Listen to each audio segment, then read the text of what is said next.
آلہ الطیبین الطاہرین المعصومین الذین اذھب اللہ عنہم الرجس وطہرہم تطہیرا۔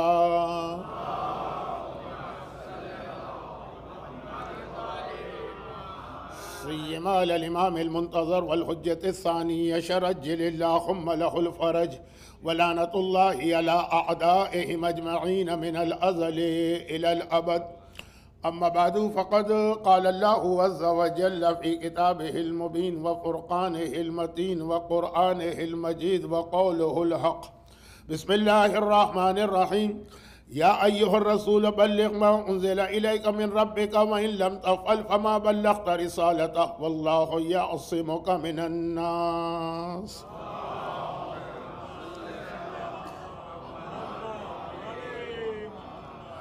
1446 ہجرہ کے ایام ازا کا یہ تیسرا عشرہ شروع ہوا ہے، اور بعض ازا خانوں یا امام بارگاہوں میں پورے 10 دن مجلسیں ہوتی ہیں، بعض میں 5 دن کا خمسہ ہوتا ہے، لیکن یہ اس اعتبار سے بہت اہم تاریخیں ہیں کہ اس کا تعلق حسین کے اس وارث سے ہے جس نے کربلا کو ہم تک پہنچایا۔ آقا حسین تو شہید ہو گئے، اور باقی جتنے بھی کربلا میں مرد تھے،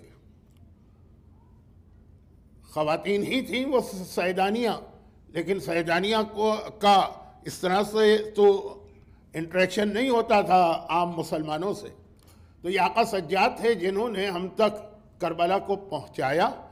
چنانچہ ان مجالس کا نام ہی ہوتا ہے سجادیہ۔ اور لاسٹ ایئر بھی میں نے یہی 5 مجلسیں ان تاریخوں میں پڑھی تھی، اور اس سال بھی، اور اگرچہ بہت سارے اہم موضوعات پر بات ہوگی، لیکن ہمارا مین فوکس جو ہے وہ چوتھے امام کی سیرت رہے گا۔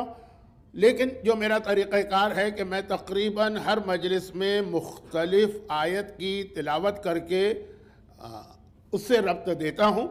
یہ آیت غدیر کی آیت ہے، اور بہت اہم آیت ہے۔ اہم اس لیے میں کہہ رہا ہوں کہ ایک جانب اللہ کے رسول کا یہ فرمان ہے کہ تمام انبیاء کی جو محنتیں ہیں 1,24,000 کے 124,000 وہ سب کو میں مکمل کرنے والا ہوں۔ اور پھر پیغمبر نے خود 23 سال رسالت کے پھیلانے میں یا پریچنگ میں اتنی مصیبتیں برداشت کی کہ خود پیغمبر کی حدیث ہے کہ کسی نبی کو آج تک اتنی مصیبتوں کا سامنا نہیں کرنا پڑا جو مجھے 1,24,000 124,000 پورے انبیاء اور مرسلین، خود پیغمبر کی ساری محنت، اور قرآن کی آیت کہہ رہی ہے کہ اگر غدیر کا اعلان نہ کیا تو فما بلغت رسالتہ، گویا تم نے کوئی کام ہی انجام نہیں دی۔ گرچہ مطلب یہ نہیں ہے، مقصد یہ ہے جو میں نے اس سے پہلے بھی ایک بار کہا تھا کہ کسی چیز کا بنا لینا، یہ بھی بہرحال ایک بڑی بات ہے، لیکن اس کے بعد اس کی مینٹیننس، اس کے بعد اس کی حفاظت، اس کے بعد اس کو برقرار رکھنا۔ اب مثلاً یہ ازا خانہ اتنا شاندار ہے، جب میں پہلی دفعہ آیا تھا تو میں نے تقریباً شروع کے 15 منٹ اس کی تعریف میں اس لیے بیان کیے تھے کہ اس وقت نارتھ امریکہ میں مجھے اتنا شاندار کوئی ازا خانہ نظر نہیں آیا تھا۔ لیکن اگر اس کی پراپر مینٹیننس نہیں کی جاتی اور اس کی حفاظت نہیں کی جاتی تو 2 سال 3 سال 4 سال شکل ہی بدل جاتی۔ اور یہ ہر چیز کا مسئلہ ہے، آپ اپنا مکان بناتے ہیں وہاں کا بھی یہی اصول ہے، بلکہ خود اپنے بارے میں بھی یہی اصول ہے کہ کتنا ہی انسان حسین جمیل خوبصورت ہو، لیکن اگر وہ اپنی مینٹیننس کا خیال نہ کرے تو 2 سال 4 سال 6 سال میں کیا حالت ہوتی ہے۔ شہادت کی مجلسیں ہیں لیکن شہادت کی رات نہیں۔ اس لیے ایک آدھ جملہ ذرا لائٹر موڈ میں۔ بہت سارے لوگ، اب مجھے معلوم ہے کہ ویسٹرن کنٹریز کے قوانین کچھ اور ہیں، لیکن جہاں سے آپ لوگ آئے ہیں، اور چونکہ ابھی تک اتنے سالوں کے بعد بھی آپ نے اپنا وہ کلچر، وہ ویلیوز حتی الامکان مینٹین رکھی، 100% تو پاسبل ہی نہیں۔ اس لیے میں مثال دے رہا ہوں کہ کتنے ہی ایسے فیملیز کو میں جانتا ہوں کہ جس سے شادی ہوئی تھی وہ بہترین خوبصورت بہت ہی زیادہ دیکھ کے اس کا سلیکشن کیا گیا تھا، لیکن اس لڑکی نے شادی کے بعد اپنا خیال ہی نہیں رکھا، 4 سال 5 سال 6 سال میں ہی وہ کچھ کی کچھ ہو گئی، تو اب شوہر کی نگاہیں کہیں اور جانے لگی۔ اب میں نے کہا اس پہ بہت بات کی جا سکتی ہے، بلکہ کافی اس میں جوک بھی ہے، لیکن ایک بڑا ریزن یہ بھی، اور یہ بھی میں بتا دوں کہ ہمارے پاس جو رسول کی حدیث ہے نا، وہ بالکل اس کی الٹ حدیث ہے۔ یعنی الٹ کا مطلب یہ کہ دوسرے ڈائریکشن میں ہے کہ بیویوں نے جا کے کمپلین کی تھی۔ مشہور واقعہ ہے کہ ہمارے شوہر جو ہیں وہ اپنا خیال نہیں رکھتے، تو پیغمبر اسلام نے اس وقت خاص طور پر ڈانٹا تھا اور کنڈیم کیا تھا، اور یہ کہا تھا کہ جس طرح تم اپنی بیویوں سے یہ ایکسپیکٹ کرتے ہو کہ وہ اپنے آپ کو مینٹین کر کے رکھیں گی، تو اس طرح بیویاں بھی تم سے یہ ایکسپیکٹ کرتی ہیں۔ یہ آج کی حدیث نہیں ہے، 1400 سال پہلے کی حدیث۔ تو خلاصہ یہ ہے کہ بہت، جیسے میں نے کہا نا کہ بہت حسین جمیل بیوٹیفل پریٹی قسم کی کسی کی بیوی ہو، اللہ نے اس کو اسی طرح پیدا کیا، لیکن اگر وہ اس کی اپنی مینٹیننس کا خیال نہ کرے، میں زیادہ الفاظ کے چکر میں نہیں پڑھ رہا، تو چند سالوں کے بعد کیا انجام ہوتا ہے، یقین ہی نہیں آتا کہ یہ وہی لڑکی۔ تو اب یہ کہ خالی لڑکی کا مسئلہ نہیں، کچھ زیادہ ہی لڑکی کی بات ہو گئی ہے، لیکن اس کے علاوہ میں نے کہا بلڈنگ ہے، مکان ہے، ہر چیز کے بارے میں اصول ہے۔ ایون عبادتوں کے بارے میں بھی یہی اصول ہے کہ آپ نے نماز پڑھ لی ہے، دیٹس ناٹ انف، اس نماز کی حفاظت کرنا، اس نماز کو بچانا۔ وہ جو بسم اللہ الرحمن الرحیم قد افلح المومنون، جو آیت میرے مولا نے ولادت کے بعد خانہ کعبہ میں یا خانہ کعبہ سے نکل کے پیغمبر کی گود میں جا کے تلاوت کی تھی، قد افلح المومنون الذین هم فی صلاتہم خاشعون، اس میں مومن کی پہلی کوالٹی یہ بتائی گئی تھی کہ وہ نمازیں پڑھتا ہے فل کنسنٹریشن کے ساتھ، مگر آخری کوالٹی یہ بتائی گئی کہ اولئک ہم علی صلواتہم یحافظون، جو نمازیں انہوں نے پڑھی ہیں ان کی آخری کوالٹی قرآن بتا رہا ہے یہ اپنی نمازوں کی حفاظت کرتے ہیں، اس کو ویسٹ نہیں ہونے دیتے ہیں۔ تو خالی نماز نہیں بلکہ ہر عبادت کا اصول یہ ہے۔ جیسے نماز کے بارے میں اب آپ کو پتہ ہے کہ نماز پڑھ لی اور اس کے بعد آدمی کے دل میں ایک قسم کا گھمنڈ آ گیا، ایک تکبر آ گیا کہ میں بہت بڑا نمازی ہوں، اور وہ آدمی دیکھو تو نماز بھی نہیں پڑھتا، اس کو حقیر سمجھا، اپنی نماز کی وجہ سے اپنے آپ کو اس سے بلند سمجھا، نماز ضائع ہو گئی۔ اور سورہ بقرہ کا وہ پیج جہاں آیت الکرسی آئی، آیت الکرسی سورہ بقرہ میں آئی، یہ تیسرے پارے کے پہلے پیج پر ہے، تلک الرسل فضلنا بعضهم، وہاں پر آیت الکرسی سے بالکل ملی ہوئی آیت آئی کہ راہ خدا میں تم صدقہ دیتے ہو، لیکن دیکھو احسان جتا کر جو اپنی چیریٹی ہے یا دان ہے یا صدقہ ہے اس کو ضائع نہ کرو۔ یہ خود بہت واضح آیت ہے تیسرے پارے کے پہلے پیج پر۔ تو یہ کیا ہو گیا کہ عام دنیاوی چیزوں کے علاوہ عبادتوں میں بھی یہ اصول چلتا ہے کہ خالی عبادت کر لینا از ناٹ انف، اس کو بچانا ضروری ہوتا۔ اس میں ایک بہت ہی مشہور حدیث بھی ہے کہ ایک دن اللہ کے رسول مسجد النبوی کے ممبر پر وہ ذکر خدا کا رتبہ، شان، فضیلت بتا رہے تھے۔ سبحان اللہ والحمدللہ ولا الہ الا اللہ واللہ اکبر کے بارے میں روایتیں آئیں کہ قرآن کے بعد اس کائنات کا سب سے اچھا ذکر یہ، اور امام معصوم نے اس کو پھر کعبے سے بھی مثال دی۔ چوتھے امام کے حالات میں کعبہ، حج، عمرہ، اس کی بہت اہمیت ہے۔ تو ایک مجلس جو ابھی اس کے بعد 4 مجلسیں ہوں گی، ایک مجلس پوری نہیں تو کم از کم اس کا اچھا خاصا حصہ حج اور چوتھے امام کے حوالے سے آئے گا۔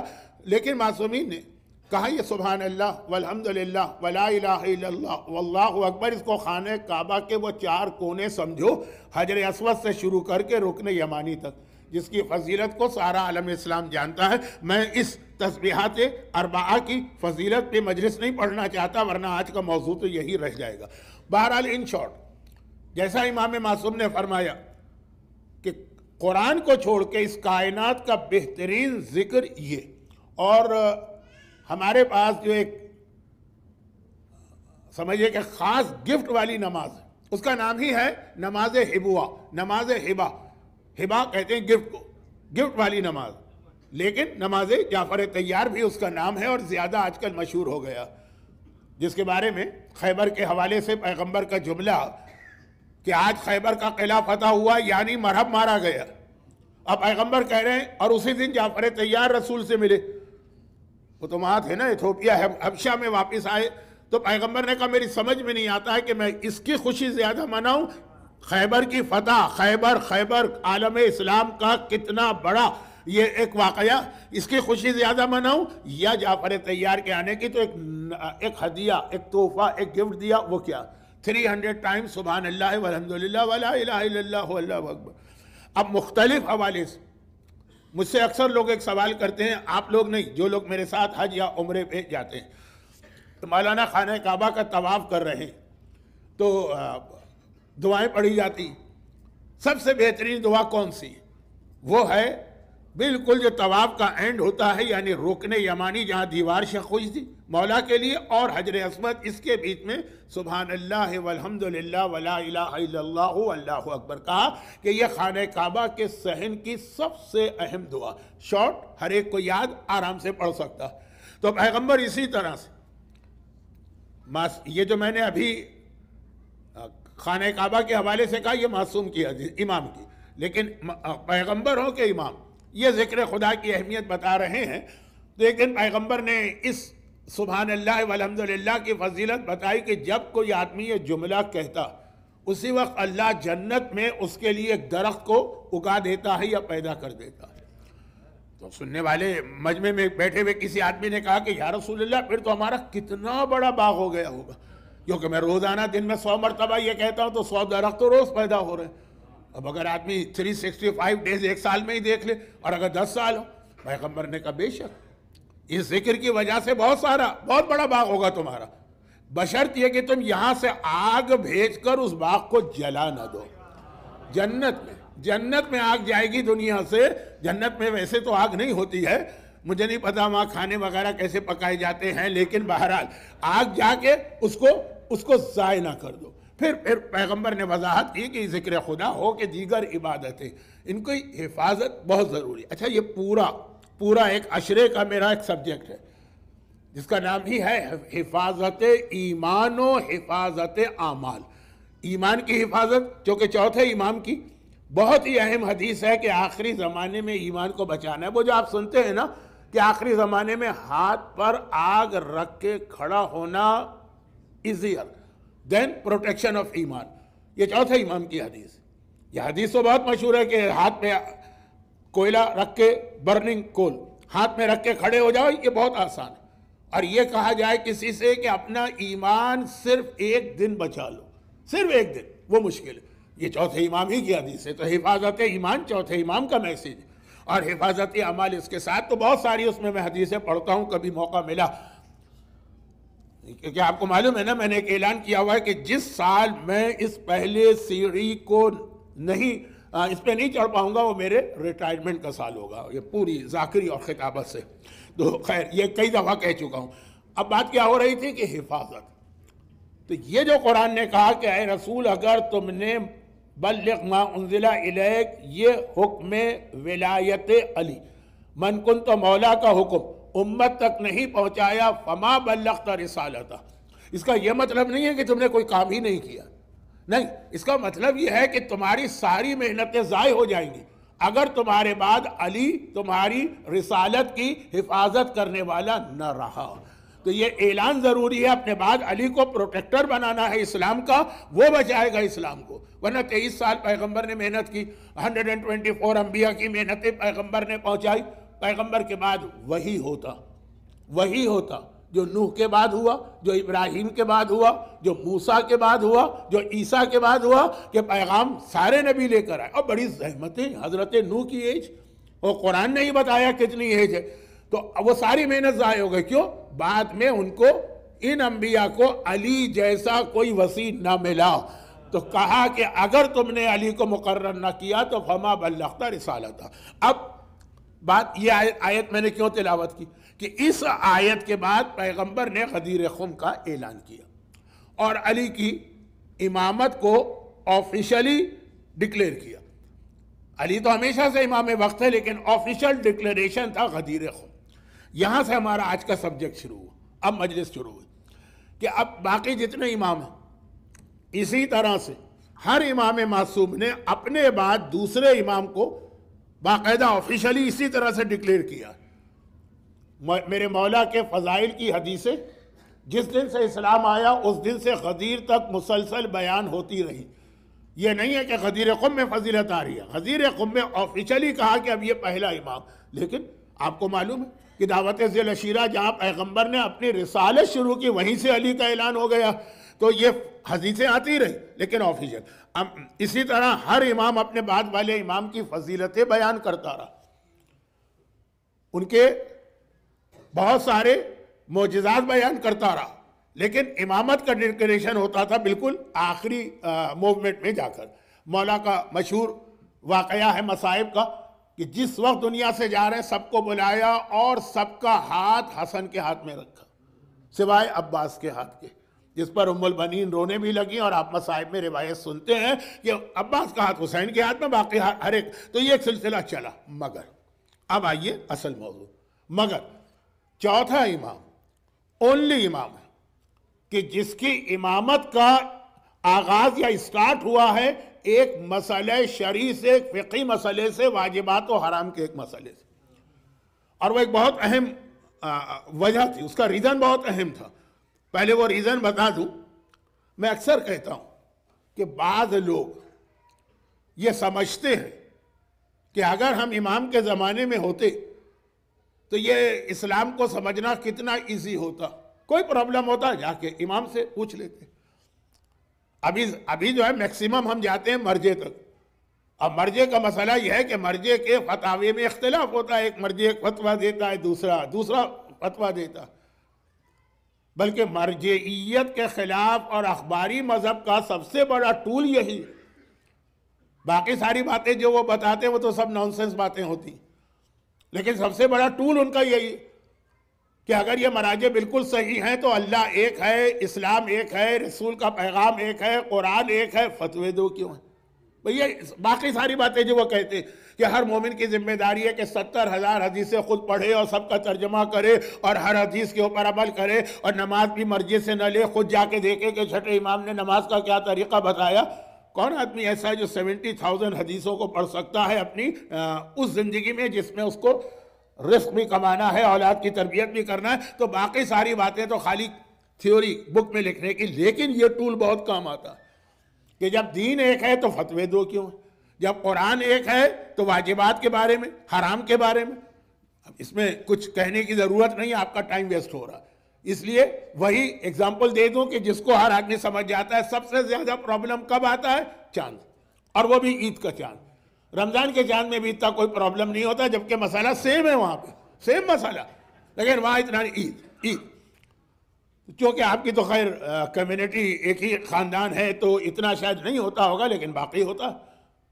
اچھا، یہ تو ہو گیا عید کا مسئلہ، آپ کو معلوم ہے کہ اس کی وجہ سے کتنا دھمال ہوتا، لیکن جو واقعاً بعض اوقات میرے لیے مشکل ہو جاتا ہے مسئلہ، جس نے ساری زندگی مرجعیت کا ڈیفنس کیا، ہم کون ہیں کہ ڈیفنس کرنے والے، لیکن جو اپنی شرعی ذمہ داری، میرے لیے عید کا مسئلہ کوئی مسئلہ نہیں، میری عید کسی اور دن ہو، میرے بیٹے کی عید کسی اور دن ہو، میرے پوتے کی عید کسی اور دن ہو، کوئی مسئلہ نہیں، لیکن واقعاً جو مسئلہ مجھے پیش آتا وہ ہے عاشور کا، کہ ہم نے عاشور منا لی ہے، ہمارے نزدیک اگلے دن 11 محرم ہے، لیکن ابھی وہ چاند کے مسئلے کی وجہ سے ہمارے گھر والوں کے لیے عاشور نہیں، اور اسی طرح گھر والوں کا مسئلہ ہے کہ ہم عاشور منا رہے ہیں، ان کے عاشور نہیں ہے۔ عاشور کی جو ایک فیلنگ ہے نا، عاشور کا جو ایک غم ہے نا، عاشور کے حوالے سے جو ایک مومن ہے وہ عید سے زیادہ جو ہے وہ پرابلم پیدا کر دیتا ہے خاندانوں میں، لیکن واجبات ہیں، فتویٰ ہے۔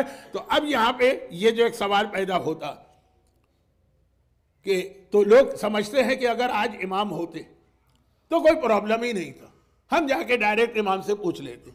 میں نے پچھلے سال یا اس سے پچھلے سال ایک جملہ کہا تھا، اس سے زیادہ بڑی مس انڈرسٹینڈنگ کوئی نہیں۔ جتنے جھگڑے مومنین کے درمیان امام کے پریزنس میں ہوئے تھے، آج تو کچھ بھی نہیں ہوتے ہیں۔ امام کے ہوتے ہوئے جو پرابلم ہوئے تھے مومنین کے درمیان، امام ہیں لیکن آپ جو سمجھ رہے ہیں نا کہ بڑا ایزی ہوگا، جائیں گے امام سے مسئلہ پوچھ کے آ جائیں گے، آپ کو یہی پتہ نہیں چلتا اس زمانے میں کہ امام ہے کون۔ ایک حدیث جو ہمارے پاس ہے جس میں پیغمبر نے 12 اماموں کے نام بتائے ہیں، وہ حدیث ہر ایک کو نہیں بتائی گئی تھی، بہت کم لوگوں کو۔ جابر ابن عبداللہ انصاری ڈھونڈتے رہتے تھے نا وہ، اور لوگ ان کو پاگل کہتے تھے، اس لیے کہ وہ حدیث ہر ایک کے نالج میں نہیں تھی۔ وہ آج کتاب میں آ گئی ہے تو ہم سمجھ رہے ہیں کہ ہر مومن اس کو جانتا ہوگا، مومنوں کی بات کر رہا ہوں، نہیں۔ اس وقت ہر مومن کو صرف اپنے زمانے کے امام کا نام معلوم ہوتا تھا، ان کی شہادت ہو گئی وہ کنفیوز ہوتا تھا ان کے بعد کون امام۔ اب یہ ایک بالکل الگ موضوع ہے، لیکن سب سے پہلے یہ پرابلم مومنوں کے بیچ میں، عام مسلمانوں کی بات تو چھوڑی، وہ تو پہلے دن سے ہی علی کو چھوڑ کر اپنا الگ راستہ بنا چکے تھے، لیکن جو علی کو مان رہے تھے ان کے درمیان پہلی دفعہ یہ ڈسپیوٹ، اللہ طول عمر عطا کرے آیت اللہ العظمیٰ آغا علی حسینی سیستانی کو، لیکن جیسا کہ میں اس سال کئی جگہ مجالس میں ایک بات کہہ چکا ہوں کہ ساری دنیا اور سارا عرب میڈیا اس وقت تیار بیٹھا ہے کہ خدا نخواستہ ان مرجے کو کچھ ہو گیا، اس کے بعد دیکھو کہ ہم شیعت کے کس طرح سے ٹکڑے ٹکڑے کرتے، اور ساری تیاریاں۔ اور میں اس میں پھر ایگزامپل بھی کوٹ کرتا ہوں کہ وہ کرتے رہے، وَمَكَرُوا وَمَكَرَ اللَّهُ وَاللَّهُ خَيْرُ الْمَاكِرِينَ۔ ایک اللہ بھی ہے جو نظام چلا رہا ہے، لیکن اس وقت اتنا زیادہ وہ لوگ الرٹ بیٹھے ہیں، اور ایسے عجیب مرجے آپ کے سامنے آئیں گے۔ ایک پرابلم تو ابھی ہے نا، جو میں نے کل رات کی ایک مجلس میں پڑھا تھا، اور پتہ چلا کہ یہاں کچھ لوگوں نے سن لی وہ مجلس۔ یہ بھی ایک بڑا مسئلہ میرے ساتھ ہوتا ہے کہ کیا پڑھوں کیا نہ پڑھوں، ابھی پڑھ کے آیا، میرے خیال 24 گھنٹے بھی نہیں ہوئے معلوم ہوئی مجلس، جبکہ اس میں 2-3 بہت اہم میسیج تھے، جن میں سے ایک چھوٹا میسیج یہ خالی میسیج دے رہا ہوں، ورنہ وہاں تو پوری ڈیٹیل میں نے دلیلوں کے ساتھ۔ وہ یہ کہ ابھی اس وقت ہمارے لیے پرابلم کیا ہے، بہت اہم پرابلم ہے، چھوٹا موٹا پرابلم نہیں ہے، ممبر پر کس کو جانے دیں کس کو نہ جانے دیں۔ اتنی عقیدت اور احترام نہیں چلے گی کہ جو آ کر کہے کہ میں ذاکر حسین ہوں تو آپ نے کہا بسم اللہ آئیے ممبر کے اوپر۔ یہ ممبر ہرکس و ناقص کے لیے نہیں ہے، اس کا ایک کرائیٹیریا اور بہت سخت کرائیٹیریا، اور باقاعدہ میں نے ہسٹری کے 2 بہت امپورٹنٹ واقعات پڑھے تھے، ایک کل رات کو، ایک 4 دن پہلے وہیں پر۔ میں نام وام نہیں لیتا ان جگہوں کا جہاں میں مجلس سے پڑھتا ہوں، کہ اگر کسی نے اب تک وہ نہیں سنا تو میرا نام میں نام لوں گا تو کہیں وہ جا کے آج رات کو نہ سن لے، تو پھر وہ جب مجھے یہاں وہی چیز ریپیٹ کرنا ہے وہ رہ جائے گی۔ تو یہ بہت اہم مسئلہ، ممبر پہ جانے والا، بلکہ بعض علماء کہتے ہیں کہ نماز پڑھانے والے سے زیادہ اہم ہے ممبر پہ جانے والے کا سلیکشن، کہ صحیح آدمی کا سلیکشن ہونا چاہیے۔ نماز پڑھانے والا اپنی نماز پڑھا رہا ہے، لیکن آپ خود اس کے پیچھے اپنی نماز پڑھ رہے ہیں، وہ ثواب آپ کا بڑھا رہا ہے، لیکن اگر اس میں کوئی غلطی اور خرابی ہے تو اس سے آپ گمراہ نہیں ہوں گے۔ ممبر پہ جانے والا اگر غلط آدمی ہے، چاہے وہ جان بوجھ کے غلط بات کہہ رہا ہے، یہ بیچارہ خود نہیں جانتا۔ اور مجھے اچھی طرح یاد ہے وہ ایک کلچر تھا، انڈیا میں بھی تھا، ایسٹ افریقہ میں بھی تھا، کہ بھئی ہر ایک کا دل چاہتا ہے میں ثواب لوں، ذکر امام، مصائب، اس کا ایک ثواب ہوتا، مجھے یہ ثواب ملنا۔ تو پہلے ان سے کہا جاتا تھا، جو آج سے پہلے کی جنریشن، پڑھیے آپ یقیناً مصائب پڑھیے، لیکن یہ کتاب لے کے کھولیے، کیا کہتے تھے اس کو گجراتی میں، چوپڑی شاید، کہ اس کو اس میں سے پڑھیے، اپنی طرف سے ایک لفظ نہیں کہنا ہے، کسی عالم کی لکھی ہوئی کتاب ہے، آپ اسی میں سے یہ واقعات پڑھ دیجئے، کھول کے اپنے سامنے رکھ کر، یاد کر کے نہیں آئیے، اس میں آدمی بھول جاتا ہے، اور وہی لفظ بلفظ پڑھیے، تو کم از کم یہ تو امکان رہے گا نا کہ یہ آدمی کو گمراہ نہیں کر رہا ہے۔ تو ممبر بہت بڑی چیز ہے، ممبر سے آدمی گمراہ بھی ہوتا ہے، ممبر سے آدمی کی اصلاح بھی ہوتی ہے۔ تمام مومنین کی یہ ذمہ داری کہ سننے بھی جائیں مجلس، تو اس لیے نہیں کہ جی وہ ہمارا سینٹر ہے تو وہاں مجلس ہے تو جانا ہی جانا ہے، چاہے کوئی بھی پڑھ رہا ہو، اور ممبر کی جو ڈیوٹی انجام دیتے ہیں، کس کو لانا ہے کس کو نہیں لانا ہے۔ اب یہ بات بہت جو آج میرے ذہن میں سبجیکٹ ہے نا، اس سے ہٹ رہی ہے، میں اس کو مزید آگے بیان کروں گا، کیونکہ یہ جو فارمولہ ہے نا کہ ممبر پر جانے والا ٹھیک ہو، یہ بھی چوتھے امام نے دیا تھا نا، جب یزید کے خطیب نے ممبر پر جا کر وہ ساری باتیں کہی تھی جو ہم مصائب میں سنتے ہیں، اور میں بھی مصائب میں ہی پڑھوں گا، تو چوتھے امام نے کہہ دیا تھا نا کہ تو نے لوگوں کو خوش کرنے کے لیے اللہ کو ناراض کر لیا، تجھے اس ممبر پہ آنے کا حق ہی نہیں۔ بہت مشہور خطبہ، یہ بھی چوتھے امام نے ممبر کے حوالے سے ذمہ داری پہلی دفعہ چوتھے امام نے بتائی ہے، تو بات بعد میں ہوگی۔ ممبر ہمارا ابھی تک زیادہ سے زیادہ پرابلم یہ ہے کہ ممبر اس کے اوپر کون جا رہا، تو اسی میں جو بالکل معصوم سے بھولے بھالے سمپل لوگ ہیں جنہیں دنیا کی کوئی خبر نہیں، تو جو بھی آ جاتا ہے، بھائی ذاکر حسین ہے جو پڑھ رہا ہے صحیح پڑھ رہا ہوگا، یہ نہیں چلتا، اتنے بھول پنے سے دین حاصل نہیں ہوتا، لیکن بہرحال ان کی عقیدت ہے۔ اب تیاری کی جا رہی کہ مرجعیت کے حوالے سے اسی بھول پنے سے فائدہ اٹھائے گا، ایسے ایسے مرجع آپ کے سامنے لائی جائیں گی، اور آپ میں سے میرا خیال ہے، میں نہیں جانتا، اکثریت کا تعلق شاید بزنس سے، بزنس میں تو سارا کمال ہی ہوتا ہے کہ کس طریقے سے اس کی مارکیٹنگ کی جاتی ہے اور آگے بڑھایا جاتا ہے۔ اس پر میں نے 3-4 مجلسیں پڑھی ہیں اس ایام اعظام میں مختلف جگہوں پہ، تو میں اس بات میں جا نہیں رہا ہوں۔ ابھی مرجعیت کے حوالے سے دیکھیے گا، خدا طول عمر عطا کرے آغا سیستانی کو، اور میں نے یہ بھی کہا تھا کہ اس سے پہلے بھی دشمن صدام نے کیا کچھ نہ کیا، لیکن ہم نے دیکھا کہ وہ سمجھ رہا تھا کہ آغا خوئی کے بعد ختم ہو جائے گی مرجعیت، سیستانی جیسا مرجع ہمارے سامنے آگے، تو اللہ تو کرے گا انتظام، مسئلہ ہوگا عام آدمیوں کا کہ کہیں وہ گمراہ نہ ہو جائے، جو ابھی ممبر کے ذاکر کو نہیں پہچان پا رہے، مرجع تو اور بہت بڑا مسئلہ ہوگا۔ اور امام کے زمانے میں جو لوگ تھے ان کا مسئلہ تھا امام کو پہچاننا، ہمارا زیادہ سے زیادہ جو پرابلم ہوگا وہ ہوگا کہ ہم غلط مرجع کی تقلید میں چلے گئے، وہ بھی جان بوجھ کے تو نہیں جائیں گے نا، بھول پنے میں جائیں گے، لا علمی میں جائیں گے، ہمیں معلومات نہیں، غلط مرجع کی تقلید میں جانے سے آپ کا ایمان ختم نہیں ہوتا، آپ میں زیادہ سے زیادہ گناہگار ہوگا۔ مرجع کی تقلید واجب ہے لیکن عقیدہ نہیں، غلط امام کو ماننا جو ہے نا وہ انسان جہنم میں چلا گیا، وہ مرجع کی طرح نہیں ہے کہ چلے اصل امام تو مثلا چوتھے تھے، ہم نے غلطی سے کسی اور کو امام مان لیا۔ یہ امتحان ان لوگوں کو دینا پڑتا تھا جو معصومین کے زمانے میں تھے، ان کو ہر امام کی شہادت پر ڈھونڈنا پڑتا تھا کہ اب نیا امام برحق کون ہے، اور اس پہ میری پوری ایک تقریر بھی ہے جس کو میں ریپیٹ نہیں کرنا چاہتا ورنہ چوتھے امام کے حالات رہ جائیں۔ سب سے پہلے یہ پرابلم پیدا ہوا چوتھے امام کی امامت سے، سب سے پہلے مولا کی امامت کے مسئلے میں تو عام مسلمان ڈیوائیڈ ہو گئے، جو علی والے تھے وہ ایک طرف آ گئے، علی نے اپنی آخری عمر میں حسن مجتبیٰ کو اپنا نائب بنایا اور اپنی اولاد کا ہاتھ ان کے ہاتھ پہ رکھا، کوئی پرابلم نہیں ہوا، حسن مجتبیٰ نے حسین کو امام بنایا، کوئی پرابلم نہیں ہوا، لیکن حسین کے بعد پہلا پرابلم جو شیعت میں امامت کے حوالے سے آیا، اور پھر میں بتا دوں کہ مرجعیت کے حوالے سے یہ پرابلم کریٹ کیا جائے گا، ہو سکتا ہے کہ کسی اور تقریر میں، یعنی انہی 5 میں سے میں ذرا زیادہ بات کروں، لیکن آج میرے پاس وقت نہیں ہے۔ چوتھا امام، اچھا بعض اوقات غلط چیز کے لیے بھی اتنی خوبصورت دلیل بنا کے پیش کی جاتی ہے، اپیلنگ دلیل، کہ دلیل ہم کو بہت اچھی لگتی ہے کہ ہاں یہ بات تو صحیح کہہ رہا ہے، چاہے غلط نظریہ ہو، اس کی دلیل بڑی خوبصورت ہوتی ہے۔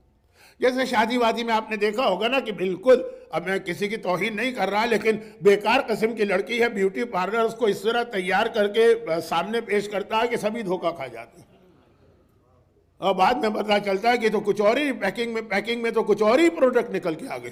خیر، تو اب میں اس کی اس شکل صورت کے حوالے سے میں ان چیزوں کا قائل نہیں ہوں، لیکن ذرا بات سمجھانے کے لیے، تو اب خلاصہ یہ کہ یہ جو ایک مسئلہ ہے نا کہ اپیلنگ دلیل جو دل کو اچھی لگے، جیسے آپ کے ہاں ایک مسئلہ نہیں ہے لیکن نارتھ امریکہ کے کئی علاقوں میں ایک مسئلہ، انگلینڈ میں مسئلہ ہے، پاکستان میں مسئلہ، یہ جو نماز ہم پڑھتے ہیں نا وہ یہ نماز کہتے ہیں غلط ہے۔ کیوں غلط ہے؟ کہ اس کے اندر تشہد میں آپ مولا کی ولایت کی گواہی نہیں دیتے۔ اچھا اصول تو ایک ہی ہے نا کہ بھئی نماز کسی آدمی کی بنائی ہوئی نہیں ہے، مین میڈ عبادت نہیں ہے، یہ اللہ میڈ عبادت ہے، اللہ نے جو بتایا اسی۔ اب وہ دلیل لاتے ہیں کہ پورا دین ٹھکرا دیا جائے گا اگر علی کی ولایت نہ ہو، بالکل صحیح بات۔ معصومین کی ایک نہیں کتنی حدیث ہے کہ چاہے تو ساری زندگی نمازیں پڑھی ہیں اور روزے رکھے ہیں اور کتنے حج کیے ہوں اور راہ خدا میں جہاد کیا اور صفا اور مروہ کے درمیان تمہیں موت آئی۔ صفا اور مروہ حج کی ایک ایسی عبادت ہے جس کی اہمیت بہت زیادہ، ہمارے ہاں زیادہ اہمیت دی جاتی ہے خانہ کعبہ کے طواف کو، صفا مروہ ایک چیز ہی اور ہے، لیکن چونکہ اس وقت جب آدمی صفا مروہ کر رہا ہوتا، میں یہ بات اس لیے کہہ رہا ہوں کہ مجھے پتہ نہیں کیوں میرا دل کہہ رہا ہے کہ 95% لوگوں نے حج یا عمرہ تو کیا ہوا، تو سب وہ سمجھ رہے ہیں، ورنہ تو صفا مروہ وضاحت کرتا. لیکن صفا مروہ اس وقت آتا ہے ہمارے عمل میں جب ہم آلریڈی بہت تھک چکے ہوتے ہیں. طواف کر کے آئے، نماز طواف کر کے آئے، پہلے احرام پہن کے مکے میں آئے، تو صفا مروہ میں تو یہ ہوتا ہے جلدی سے ختم ہو، جلدی سے. بہت اہم جگہ، قبولیت دعا کے لیے بھی اور فضیلت کے لیے بھی. خود حج کی ایک دعا ہے. حج کی دعا کون سی؟ جو آپ میدان عرفات میں پڑھتے ہیں کہ خدا بندہ تجھے واسطہ ان تمام لوگوں کا جنہوں نے صفا اور مروہ کے درمیان تجھے پکارا. ایک اہمیت ہے. اور ایک جملہ میں وہ کہہ دوں جو میرا ایک اور موضوع ہے. اگر یہ چوتھے امام کی شہادت کی مجلسیں نہ ہوتی تو شاید اس سال میں اس پہ بات کرتا. امام زمانہ کا موضوع. تو امام زمانہ کے موضوع میں ایک جملہ آتا ہے نا کہ جب امام آئیں گے تو اکیلے امام نہیں آئیں گے، ایک ایک کر کے باقی تمام امام بھی آئیں گے. ہاں، ایک ساتھ نہیں آئیں گے، تھوڑے تھوڑے وقفے کے بعد آئیں گے، سارے امام آئیں گے. اچھا، اب باقی سارے امام کے بارے میں ہمیں تفصیل نہیں پتا. کون سی تفصیل؟ جو بات میں ابھی کہہ رہا ہوں جلدی سے، کیونکہ ابھی تو میرا موضوع بس میں نے ٹچ ہی کیا ہے. تفصیل یہ کہ زمانے کے امام ظاہر ہوں گے. ہر بچے تک کو معلوم ہے کہ مکے میں خانہ کعبہ کے صحن میں ظاہر ہوں. اور اتنی تفصیل روایتوں میں آئی ہے کہ امام کا ایڈریس تک بتا دیا کہ امام کس جگہ پہ ان کا قیام ہوگا. یعنی مکے کے اندر امام ظاہر تو ہوں گے عاشورے کے دن فجر کے وقت، اس سے پہلے کہاں رہ رہے ہوں گے، وہ ساری ڈیٹیل بھی ہے. اور عجیب بات یہ ہے کہ مکے کا پورا جغرافیہ بدل گیا، جگہوں کے نام بدل گئے. اس محلے کا وہی نام ہے جو 1400 سال سے چلا آ رہا ہے، ذی طویٰ، جو آپ دعائے ندبہ میں بھی کہتے ہیں کہ مولا میں آپ کو کہاں جا کے ڈھونڈوں، اب رضوہ اور ذی طویٰ. کیا رضوہ کے پہاڑ میں جاؤں جو طائف میں ہے، یا ذی طویٰ میں آؤں جو مکے کا وہ محلہ ہے جہاں سے امام ظاہر ہوں گے. تو اتنی تفصیل آئی امام زمانہ کے بارے میں. کہاں ٹھہریں گے، کتنی راتیں وہاں پہ گزاریں گے، وہ کون سی جگہ ہے، دعائے ندبہ میں آپ اس جگہ کو کیوں یاد کرتے ہیں. پھر وہاں سے امام جس دن ظاہر ہونا ہے خانہ کعبہ کے صحن میں آئیں گے. یہ ہے آخری امام. باقی 11 امام کہاں سے ظاہر ہوں گے؟ 10 کے بارے میں ہم کو نہیں پتا. یعنی باقی جو 10 امام بچے کہ امام تقی کہاں ظاہر ہوں گے، امام کاظم کہاں ظاہر ہوں گے، امام سجاد آئیں گے سب، لیکن کہاں آئیں گے، کس جگہ آئیں گے، یہ ہم کو نہیں معلوم.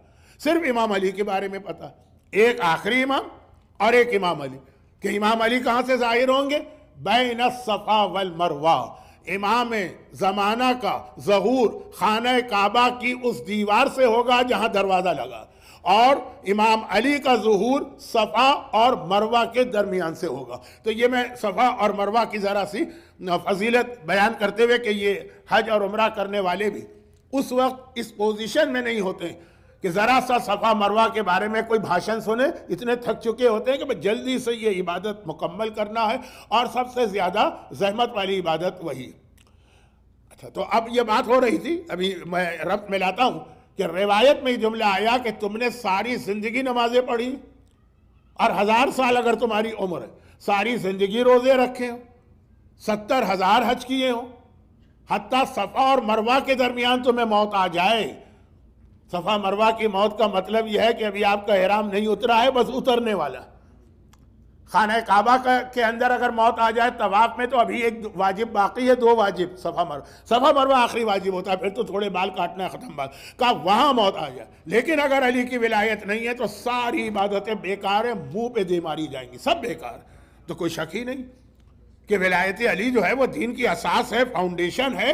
پورے خود مولا کا جملہ ہے نا نہج البلاغہ کا 3 خطبہ، جسے دشمنان اہل بیت علی کا خطبہ اس لیے نہیں مانتے کہ اس میں مولا نے اپنے چند دشمنوں کی تفصیل بتائی. لیکن آغاز یہاں سے ہوتا ہے کہ میرا وہی مقام تو ہے نا جو چکی کے اندر قطب کا مقام ہوتا ہے، وہ جس کے گرد وہ چکی گھومتی ہے. اب یہ تفصیل نہیں بتاؤں گا، کہیں چکی کا نقشہ کھینچنے لگا تو بات کہیں چلی جائے گی. تو ولایت سب سے اہم. کہا جب اتنی اہم عبادت ہے ولایت تو کیسے ہو سکتا ہے نماز پڑھو اور ولایت علی کی گواہی نہ دو؟ دلیل بہت اچھی لگتی ہے، اپیلنگ بھی ہے کہ واقعاً نماز جیسی عبادت جس کے بارے میں ابھی میں پورا واقعہ پڑھ کے آ رہا ہوں. ایک سے پہلے کے عشرے میں مختصر بات، عرب کا ایک قبیلہ آیا تھا جس نے، اور بہت طاقتور قبیلہ تھا اور بہت مالدار قبیلہ تھا، اور وہ قبیلہ ایسا تھا کہ اگر وہ مسلمان ہو جائے تو بہت زیادہ مسلمانوں کو فائدہ ہوتا، اور اس نے آ کے پیغمبر سے کہا کہ ہم اسلام قبول کرنے پہ تیار ہیں، نماز سے ہم کو ایگزمپٹ کیا جائے، نماز نہیں پڑھی جاتی۔ اب پیغمبر نے کہا وہ اسلام ہی نہیں ہے جس میں نماز نہ ہو، اسلام مائنس نماز از زیرو، نتھنگ۔ تو یہ نماز جیسی اہم عبادت، اور ادھر ولایت علی جیسا اہم عقیدہ ہونا چاہیے۔ اب دلیل اپیلنگ لوگوں کے دل کو لگ جاتی، اگرچہ بعض لوگ اس دلیل کو ذرا سا تھوڑا ٹویسٹ کر کے مسئلہ کچھ اور ہے بنا کچھ دیتے کہ دیکھیں یہ ہمارے مراجع یہ نماز میں کہتے ہیں علی کا نام آنے سے نماز باطل ہو جاتی ہے، تو یہ کون سا فتویٰ ہے کہ نام علی سے نماز باطل ہے؟ تو یہ تو کسی مرجع نے نہیں کہا۔ کتنے آپ کو طریقے بتائے گئے ہیں نماز میں نام علی لینے کے، یہ آپ ضد کریں کہ جیسا ہم کہہ رہے ہیں ویسا جملہ بنا کے مراجع پیش کریں، وہ ممکن نہیں ہے۔ تو اب یہ اپیلنگ دلیل اپیلنگ، اسی لیے کتنے لوگ اس سے گمراہ ہو گئے اور اپنی نمازوں کے تشہد میں یہ ایڈ کر دیا۔ اچھا اب میں اس کی تفصیل میں تو نہیں جا رہا ہوں، کیونکہ اول تو یہ یہاں جعفری سینٹر اٹلانٹا کا تو یہ موضوع نہیں، یہ آپ کا فتنہ نہیں ہے، یہ آپ کا مسئلہ نہیں ہے۔ اور یہ کہ ایک بات میں نے کہہ دی کہ نماز تو وہی ہے جو اللہ میڈ ہے، جیسی اللہ نے بتائی، لیکن یہ میں نے مثال کیوں دی کہ دلیل بعض اوقات غلط بات کے لیے بھی اتنی اچھی ہوتی ہے کہ آدمی کا دل چاہتا ہے کہ اس کو وہ دلیل کو قبول کر لے۔ اور جو ممبر کے حوالے سے بات آئی تھی، تو جو بیچارے کچھ ذاکرین یا علماء اپنے لمیٹڈ نالج کی وجہ سے گمراہی پھیلاتے ہیں وہ تو الگ چیز، لیکن کچھ جو جان بوجھ کر پرپزلی انٹینشنلی پلانٹ کیے گئے ہیں وہ اسی طرح کی دلیلیں لاتے ہیں۔ اس کو بھی چھوڑ دیجئے، یہ مسئلہ آپ کا ہے، بلکہ دنیا میں جہاں جہاں مجلسیں ہوتی ہیں ہر جگہ کا مسئلہ ہے، لیکن آج کا موضوع نہیں ہے۔ چوتھے امام کی امامت کا انکار۔ پہلا امام تھا 12 اماموں میں جس کی امامت کا انکار ان شیعوں نے کیا جو اس سے پہلے تک امامت کو مانتے تھے، اور اس کے بعد بھی امامت کو مانتے رہے، چوتھے امام، لیکن کہا یہ امام نہیں ہے، ہمیں یہ امام نہیں چاہیے۔ نہیں چاہیے کے لیے ان کے جملے کیا تھے؟ یہ چوتھے امام کی امامت اسٹارٹ ہو رہی ہے، جملہ یہ تھا۔ شاید یہ اکثر میں کہتا رہتا ہوں، شاید آپ نے پہلے بھی سنا ہوگا، تو جلدی سے آگے گزر جاؤ۔ کہ عیسیٰ کا رتبہ بلند ہے کہ آقا حسین کا؟ کوئی شک ہی نہیں ہے۔ ہمارے عقیدے کے مطابق رسول خدا کو چھوڑ کر ہمارے ائمہ تمام انبیاء سے زیادہ افضل ہیں، کوئی اس کے اندر آرگومنٹ نہیں، کوئی اس کے اندر اختلاف نہیں۔ اگرچہ اس کے لیے علماء ایک جملہ بھی کہتے ہیں، اور ذرا اس انداز سے کہتے ہیں کہ مجمع جوش آ جاتا ہے، لیکن میں تو آپ کو پتا ہے نا کہ مجھے تو وہ جوش نہیں چاہیے جو سوڈے کی بوتل کا ہوتا ہے، تو اس لیے میں ٹھنڈے انداز میں کہ کون افضل ہے اس کا فیصلہ اس طرح بھی ہوگا کہ جب عیسیٰ بھی آئیں گے، حسین کا بیٹا بھی آئے گا، تو کون کس کے پیچھے نماز پڑھے گا اسی دن پتہ چل جائے گا کہ افضلیت کیا ہے۔ تو یہ جملہ کہا جاتا ہے، بڑے جوش سے کہا جاتا ہے، واقعاً جوش سے کہنا چاہیے، لیکن جو میرے اسٹائل ہی نہیں ہے تو میں کیا کروں۔ تو اب واپس آ جاؤں کہ حسین افضل ہے کہ عیسیٰ؟ کوئی شک نہیں، حسین افضل، بہت افضل۔ تو کہا کہ پھر یہ کیسے ہو سکتا ہے کہ عیسیٰ کی جان کو خطرہ ہو تو اللہ انہیں اس مکان سے اٹھا لے؟ اور قرآن نے کہا شبہ لہم، شبہ، یہ نہیں ہے کہ عیسیٰ کو خالی بچا لیا، دشمن سمجھتے رہے کہ عیسیٰ نہیں بچے، جو مین پوائنٹ تھا چوتھے امام کی امامت کے مخالف کا مین پوائنٹ۔ قرآن نے کہا یہ نہیں ہے کہ وہ مثلا عیسیٰ کو شہید کرنے آئے، عیسیٰ غائب ہو گئے، اب وہ دشمن پریشان ہے کیا کرے؟ نہیں، پریشان نہیں ہوئے، شبہ لہم، وہ ڈاؤٹ میں پڑ گئے۔ کیسے کہ جو اس کمرے میں داخل ہوا تھا، آپ تو یہاں رہتے ہیں، پتہ ہے نا کہ عیسیٰ کے 12 میں سے ایک نے دھوکہ دیا تھا اور رشوت لی تھی، تو وہ اندر گیا عیسیٰ کو گرفتار کرنے، عیسیٰ آسمان پہ گئے، اللہ نے اسی کی شکل عیسیٰ جیسی بنا دی، تو اس کے ساتھیوں نے سمجھا یہ عیسیٰ ہے، ان کو عیسیٰ سمجھ کر گرفتار کر کے پھر سولی دے دی عیسائیوں کے عقیدے میں۔ ہمارے حساب سے ہمیں اس سے کوئی تعلق نہیں ہو کون آدمی تھا، عیسیٰ تو آسمان پہ گئے۔ کہا اب جو عیسیٰ سے افضل ہے، اگر اس کی زندگی خطرے میں ہو تو یہ کیسے ہو سکتا ہے کہ اللہ اس کو شہید ہونے دے؟ اللہ نے بالکل وہی کیا جو عیسیٰ کے موقع پہ کیا، حسین کو آسمان پہ اٹھا لیا اور دشمنوں میں سے ایک کی شکل حسین جیسی بن گئی۔ دلیل بڑی اپیلی، اتنی آج آپ کو کوئی شک نہیں ہے، کیونکہ ایک تو آپ 1200 سال بعد آئے، اور دوسرا یہ ہے کہ ایک امام کا نام آپ کو معلوم ہے، لیکن اس وقت کہا کہ وہ تو حسین عیسیٰ سے افضل ہیں، تو وہ بھی اللہ نے ان کی جان بچا لی، وہ آسمان پہ اٹھا لیے گئے۔ اب اس کے بعد وہی جملہ آتا ہے جو اس عیسائی پادری نے آٹھویں امام سے کہا تھا. بہت مشہور ایک آٹھویں امام کا مناظرہ ہے، اگرچہ نیکسٹ منتھ آٹھویں امام کی شہادت کی مجلس آتی ہے، لیکن بہت مشہور مامون کے دربار میں ایک عیسائی واقعہ جاسلیق وہ آیا تھا اور آرگومنٹ ہوا تھا. وہ یہی دلیل لے کر آتا تھا جو میں چوتھے امام کے حوالے سے ابھی بیان کرنے والا ہوں. آدھی دلیل میں نے بیان کی. مجھے یہ بتا دیجیے گا یہاں گھڑی کہاں لگی ہے؟ کدھر؟ اور اوپر؟ اچھا خیر. اچھا تو کیونکہ ایسا نہ ہو کہ بات ہی آج کی رہ جائے. جاسلیق آیا تھا اور اس نے پورے عالم اسلام کو گمراہ کر دیا تھا. کیا کہہ کر؟ یہی جملہ، عیسیٰ نبی؟ ہر مسلمان کہے گا بے شک. محمد نبی؟ بے شک. محمد مر گئے؟ یہ بھی ہر مسلمان کہے گا یقیناً دنیا سے گزر گئے. عیسیٰ زندہ ہیں؟ ہاں زندہ. کب جھگڑا ختم؟ جب تک محمد زندہ تھے تب تو جھگڑا ہو سکتا تھا، یہ بھی نبی وہ بھی نبی، دونوں زندہ، کس کو لو. لیکن اب جب تم بھی مان رہے ہو کہ محمد دنیا سے چلے گئے تو اب جھگڑا ہی ختم. اب تو ایک ہی زندہ نبی بچا.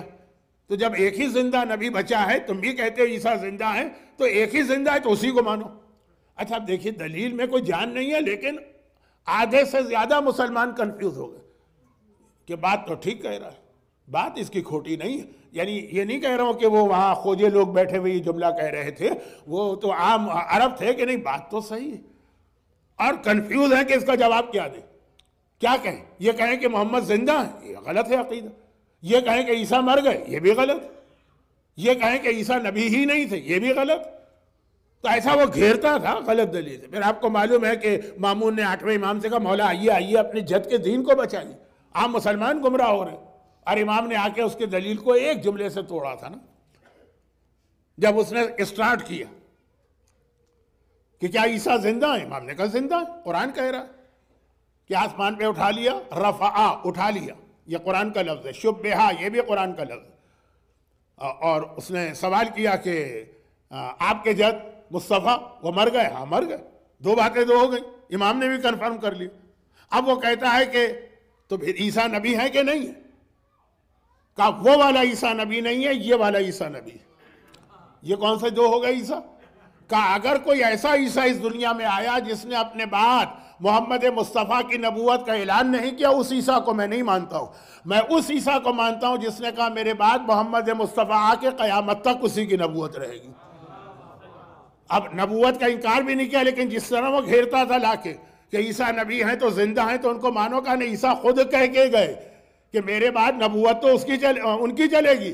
وہ جو دلیل بہت اچھی لگ رہی تھی ایک دم سے ختم ہو کے رہ گئے زیرو. چوتھے امام کے حوالے سے یہ اعتراض ہو. چوتھا امام، میرا موضوع چوتھا امام، آقا حسین کا وہ شہید نہیں ہوئے. کیسے ہو سکتا ہے کہ عیسیٰ بچ جائیں اور حسین جو ان سے افضل ہیں وہ مارے جائیں؟ اچھا وہ زندہ، جب وہ زندہ ہیں تو جب تک کہ کوئی امام زندہ ہو نیکسٹ امام نہیں آ سکتا.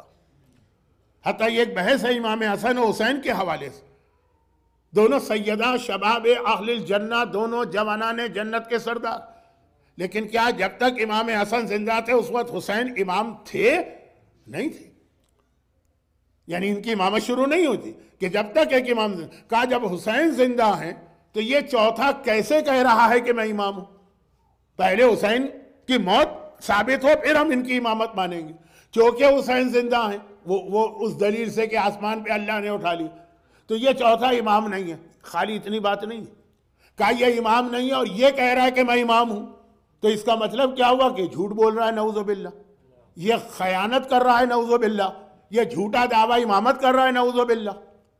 میں کہا خالی یہ بات ہو کہ نہیں چوتھے امام نے اپنے آپ کو امام نہیں کہا، لوگوں نے امام کہہ دیا تو ہم ان لوگوں کو کنڈیم کرے. کہا وہ تو خود اپنے آپ کو امام کہہ رہے.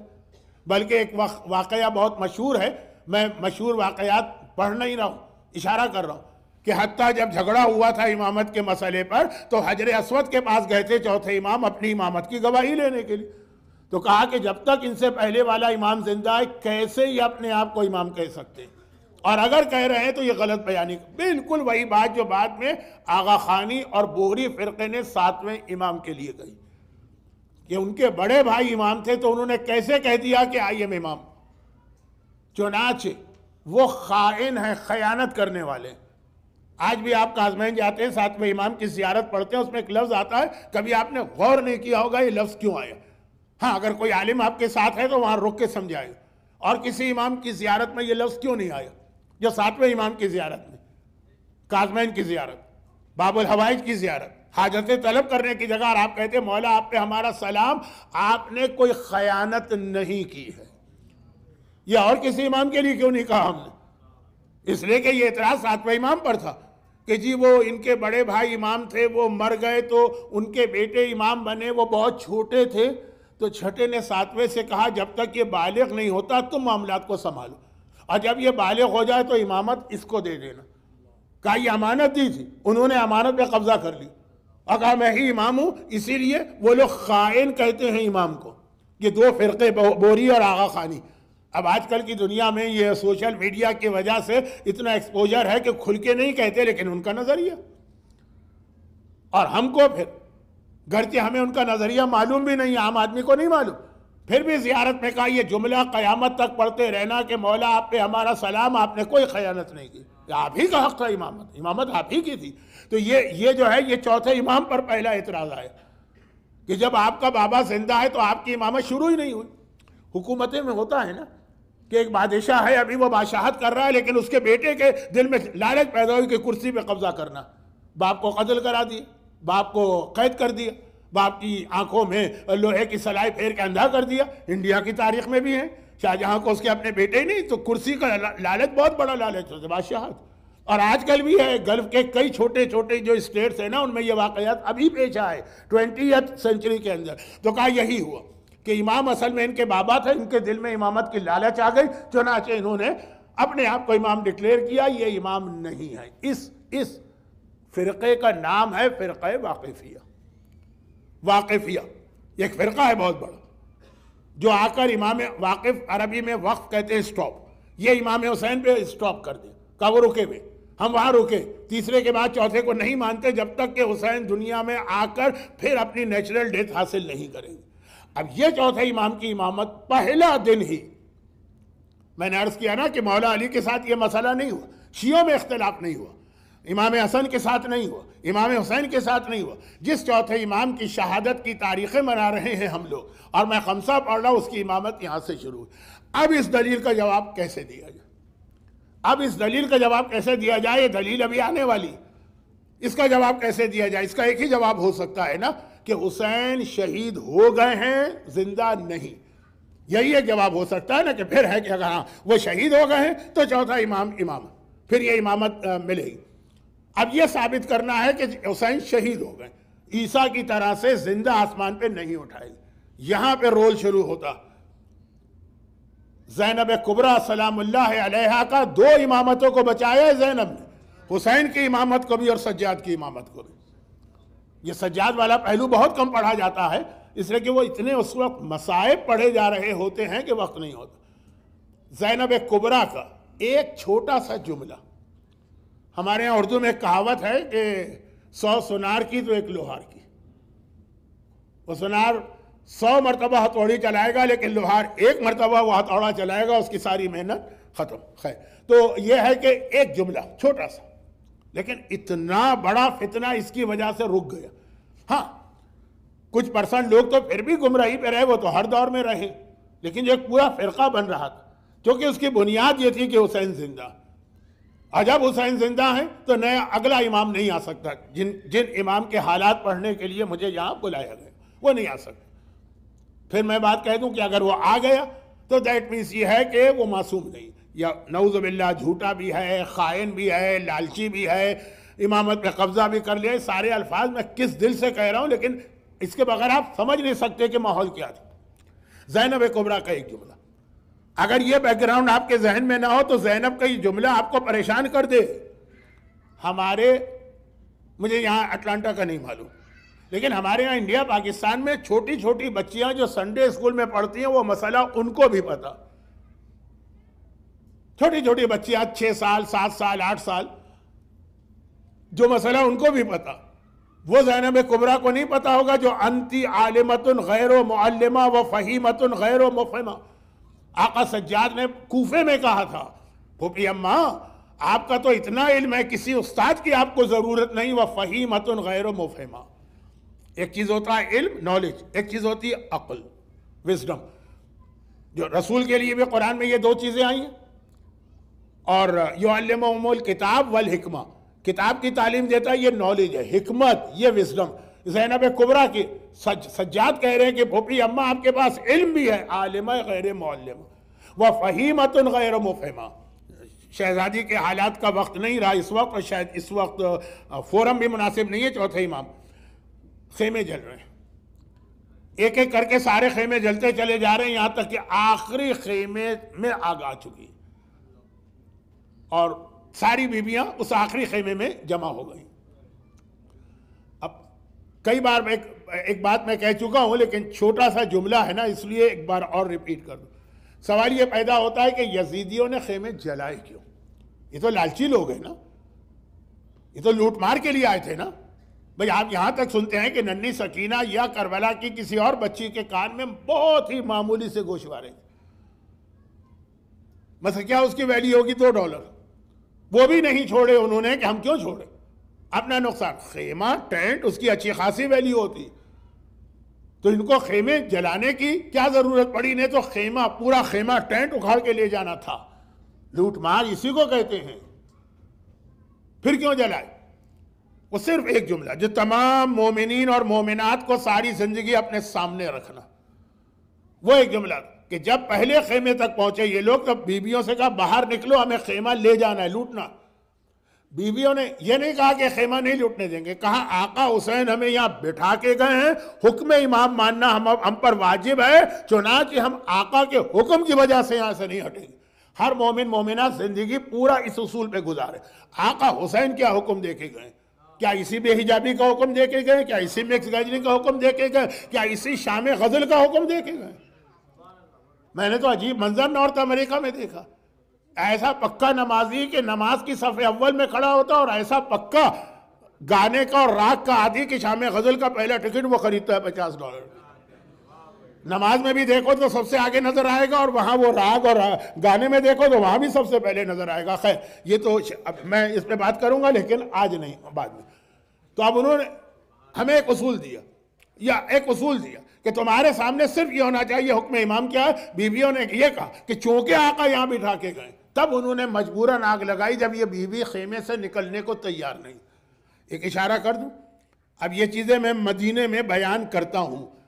جب کربلا کے واقعے کے بعد مدینے کی مسجد کا پہلا ایکسٹینشن ہوا، فوراً نہیں ہوا، کئی سالوں بعد، تو وہاں سارے مکانات سیدانیوں کے تھے، اور انہوں نے وہ مکان خالی کرنے سے انکار کر دیا، اور یہ کہا تھا یہ ہمارے جد رسول خدا ہم کو دے کے گئے. کیا حکم آیا؟ سارے مکان جلا. جب مکان جلیں گے خود ہی باہر نکلیں گے ان کی پراپرٹی پہ قبضہ کر لینا. آج بھی اس کی ایک نشانی مدینے کی مسجد میں موجود ہے. تو میں تو جن قافلوں کے ساتھ جاتا ہوں ان کو بتاتا ہوں، اور میری وجہ سے پاکستان کے سارے قافلے اپنے حاجیوں کو یہ بتاتے ہیں. آگ کیوں لگائی گئی؟ کسی کو کسی جگہ سے بائی فورس نکالنے کے لیے، جب وہ تیار نہیں. بیویاں دوسرے خیمے میں گئی تو اس کو بھی تو لوٹنا ہے نا. خیمے کی ایک ویلیو ہوتی ہے، قیمتی چیز ہے. تو وہاں گئے، وہاں بھی یہی ہوا. یہاں تک کہ جو لاسٹ خیمہ تھا، آپ خیمہ گاہ میں جاتے ہیں، کربلا کی زیارت تو 100% لوگوں نے کی ہوئی ہے جو میرے سامنے، بلکہ یہ جملہ بھی غلط. ایک بار کو چھوڑی، آپ نے 10 مرتبہ کربلا کی زیارت کی، اور سب ریسنٹ.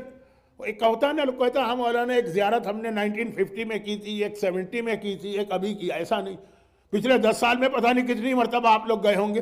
تو خیمہ گاہ جاتے ہیں نا، وہ خیمے جو ہیں ایک ایک کر کے جل رہے، ایک ایک کر کے. آج میں یہ کیوں کہا میں نے جملہ خیمہ گاہ کا؟ خیمہ گاہ کا آخری خیمہ کون سا ہے؟ سب سے آخری خیمہ چوتھے امام کا.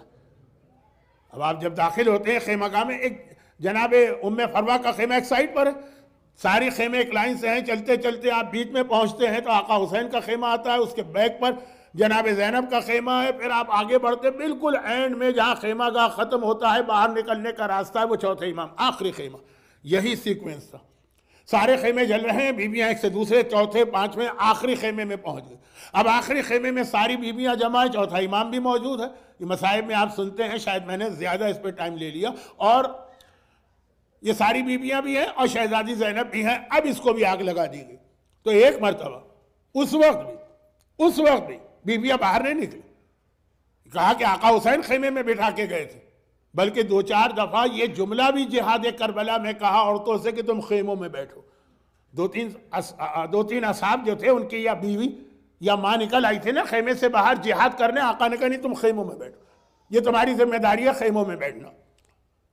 اب وہاں پہ بیویوں نے کہا کہ اب آخری خیمہ یہ جل جائے گا تو پھر ہم کہاں جائیں گے، یعنی کہاں جائیں کا مطلب پھر تو باہر نکلنا ہی ہوگا. جناب زینب سے کہا کہ آقا حسین ہم سے کہہ گئے تھے کہ اب کوئی بھی مسئلہ پیش آئے تو میری بہن سے پوچھنا، آپ بتائیے ہم کیا کریں. اگر آپ کہیں تو ہم جل کے مر جائیں گے، کہ 2 ہی چیزیں ہیں نا، یہ آخری خیمہ یا باہر نکل جائیں جو اب تک منع کر رہی تھی، یا مر جائیں. تو جناب زینب کبریٰ کو اتنا مسئلہ نہیں پتا جو ہمارے سنڈے اسکول کی 6 سال کی بچی جانتی ہے کہ اگر زندگی خطرے میں ہو تو حجاب معاف ہو جاتا ہے، بلکہ حرام ہو جاتا ہے. حجاب حرام ہو جاتا ہے اگر کسی کی زندگی خطرے میں ہو.